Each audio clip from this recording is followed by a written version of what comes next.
Hello peoples, ఈ వీడియోలో నాకన్నా పెద్దవాళ్ళు ఎవరైనా ఉంటే ఈ వీడియో చూసి నాకు చెప్పండి అమ్మ. వరలక్ష్మి వ్రతం ఎప్పుడే చేసుకోవాలమ్మా? అండ్ 8వ తారీఖున వచ్చింది వరలక్ష్మి వ్రతం అనేది, అప్పుడే చేసుకోవాలా లేదా శ్రావణ మాసంలో ఉన్న 4 వారాలు కూడా మనం చేసుకోవాలా? నేనైతే శ్రావణ మాసంలో 4 వారాలు కూడా నేను చేసుకోవాలనుకుంటున్నానమ్మా.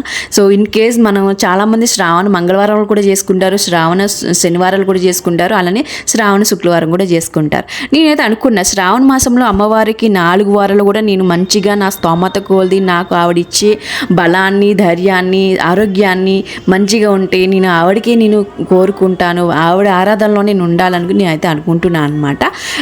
అలాగే ఈరోజు అయితే తొలి శుక్రవారం అనమాట. ఈ తొలి శుక్రవారం నేనైతే ఏం చేసుకున్నానో మీకు చూపిస్తున్నాను. ముందుకైతే క్లీన్ చేసుకున్నాను కదా ముందు రోజు.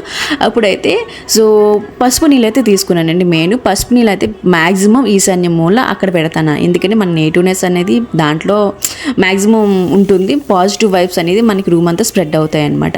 అలానే పాలు, పచ్చి పాలు, ఆవిడకి ఎంత ఇష్టమైన పాలు గాజు గ్లాసులో తీసుకోండి. ఇన్ కేస్ ఎవరైనా తెలియకపోతే న్యూలీ మ్యారీడ్ ఉంటారు కదా, ఎందుకంటే ఈ పొరపాటు నేను కూడా చేశానండి. అందుకే మీరు ఎవరో చేయకూడదని చిన్న హోప్తో చెప్తున్నా. మనం చేసే ప్రసాదం ఏదైనా సరే గాజు గ్లాసు లేదా వెండి లేదా ఇత్తడి అండ్ లేదా రాగి ఈ పాత్రలే మనం యూజ్ చేయండి. ప్లాస్టిక్ మాత్రం అస్సలు యూజ్ చేయొద్దు. గాజు గ్లాసులో నేను వాటర్ తీసుకున్నాను, గాజు గ్లాసులోని పాలు అయితే చేసా, పచ్చి పాలేనండి. ఆవిడికి చాలా ఇష్టమండి. మీరు ఎంత నైవేద్యం, ఎంత హుందాగా ఉన్న నైవేద్యం పెట్టిన పాలు అనేది ప్రీతికరం అనమాట ఆవిడికి, అది ఉంటే చాలు. అండ్ అలానే తొలి శుక్రవారం కాబట్టి ఇది అయితే పులిహార అయితే నేను ప్రసాదంగా ఆవిడకైతే చేశాను. అండ్ ఈవినింగ్ కూడా నేను చేసుకున్నానండి. అండ్ ఈవినింగ్ అయితే నేను మిస్ చేశాను, తీయడం అంతగా అవ్వలేదన్నమాట నాకు. అండ్ ఆవిడకి ఎంత ఇష్టమైంది అనమాట. నాకైతే లక్ష్మీదేవి పటం అయితే లేదనమాట. అండ్ వెంకటేశ్వర స్వామికి అయితే నేనైతే వేసుకున్నా, ఎందుకంటే వెంకటేశ్వర స్వామిని కొలిస్తే కదండి లక్ష్మీదేవిని మన ఇంటికి వస్తుంది.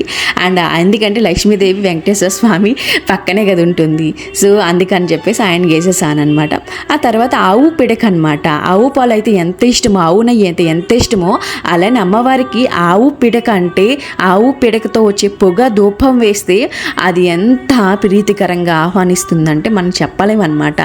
నేనైతే ఇదైతే స్టోర్ చేసుకున్నాను. అండ్ ఆవు పేడ దొరికినప్పుడు అవన్నీ చిన్న చిన్నగా వేసి మేడమైన ఎండ పెట్టుకొని ఇవైతే నేను ప్యాక్ చేసుకుని పక్కన పెట్టుకున్నాను అనమాట. ఇది కూడా నాకు ఇప్పుడే దొరికింది, ఎందుకంటే రూమ్ అంతా క్లీన్ చేసుకుంటున్నాను కదండి, ఇప్పుడు బయటపడింది అనమాట. ఇది మంచిగా అనిపించింది అనమాట. ఇదైతే దూపం అయితే వేసుకున్నాను.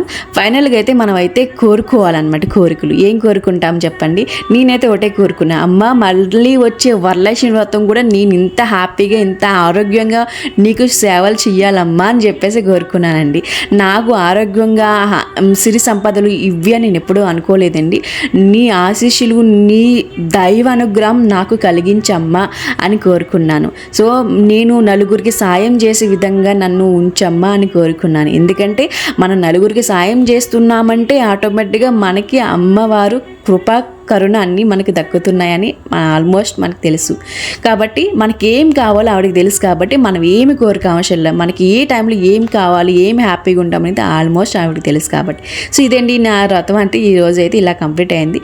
అండ్ వచ్చి మెయిన్ వరలక్ష్మి వ్రతం ఎలా ఉంటుందో మీరైతే చూసేసేయండి, తప్పకుండా మిస్ అవ్వద్దు, ఓకేనా?